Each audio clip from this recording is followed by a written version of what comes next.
beberapa orang Farisi dan Saduki pergi untuk berbicara dengan Yesus. Mereka menginginkan bukti yang memberatkannya dan mereka memintanya untuk melakukan mukjizat untuk menunjukkan bahwa kekuatannya benar-benar berasal dari Tuhan. Tetapi Yesus menjawab, pada malam hari, Anda berkata, kami akan memiliki cuaca yang baik karena langit merah, dan di pagi hari, mereka berkata, akan turun hujan karena langit berwarna merah tua. Melihat ke langit, Anda tahu seperti apa cuacanya.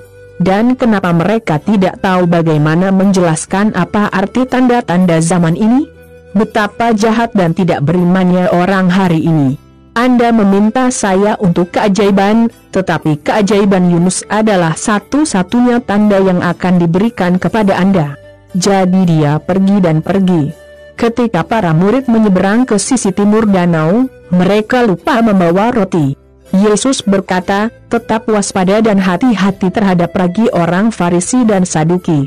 Kemudian murid-murid mulai berkata satu sama lain, dia mengatakan ini karena kami tidak membawa roti. Yesus mendengar apa yang mereka katakan dan bertanya, mengapa kamu berbicara karena kamu tidak punya roti? Betapa kecilnya iman Anda. Apa kamu belum mengerti? Apakah Anda tidak ingat 5 roti yang saya pecahkan untuk 5.000 orang? Berapa keranjang yang sudah kamu isi?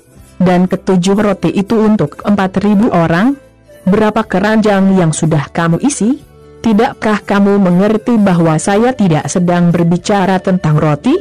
Hati-hati dengan ragi orang Farisi dan Saduki. Kemudian murid-murid mengerti bahwa dia tidak mengatakan untuk berhati-hati dengan ragi yang digunakan dalam roti, tetapi dengan ajaran orang Farisi dan Saduki. Yesus pergi ke daerah yang dekat dengan kota Kaisarea Filipi. Ali bertanya kepada murid-muridnya, menurut orang-orang, siapakah anak manusia itu? Mereka menjawab, beberapa mengatakan Anda adalah Yohanes Pembaptis, yang lainnya, yaitu Elias, dan yang lainnya, yaitu Yeremia atau beberapa nabi lainnya, dan kamu bilang aku siapa? Tanya Yesus. Simon Petrus menjawab, Anda adalah Mesias, anak Allah yang hidup.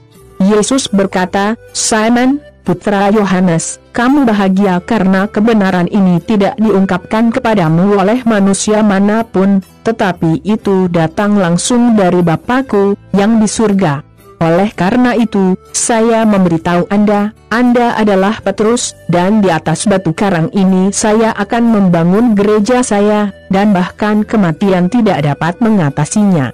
Saya akan memberi Anda kunci kerajaan surga, apa yang Anda larang di bumi akan dilarang di surga, dan apa yang Anda izinkan di bumi akan diizinkan di surga.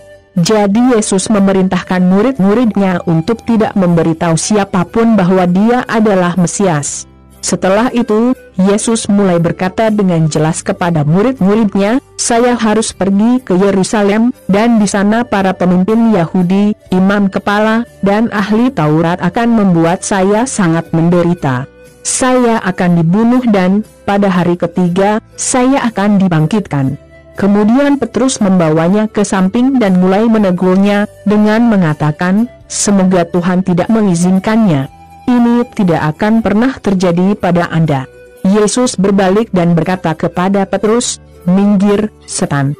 Anda seperti batu di jalan saya untuk membuat saya tersandung, karena Anda berpikir sebagai manusia berpikir dan bukan seperti yang Tuhan pikirkan. Dan Yesus berkata kepada para murid, jika ada yang ingin menjadi pengikut saya, lupakan kepentingan Anda sendiri, bersiaplah untuk mati karena saya akan mati dan menemani saya.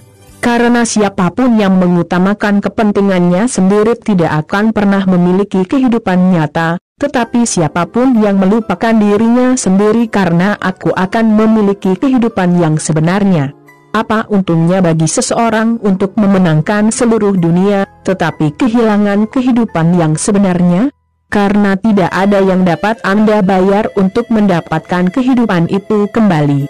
Karena anak manusia akan datang dalam kemuliaan Bapanya bersama para malaikatnya dan kemudian dia akan memberi upah masing-masing sesuai dengan apa yang telah dia lakukan. Saya katakan ini benar. Berikut adalah beberapa orang yang tidak akan mati sebelum mereka melihat Anak Manusia datang sebagai Raja. Matius 16, 1-28.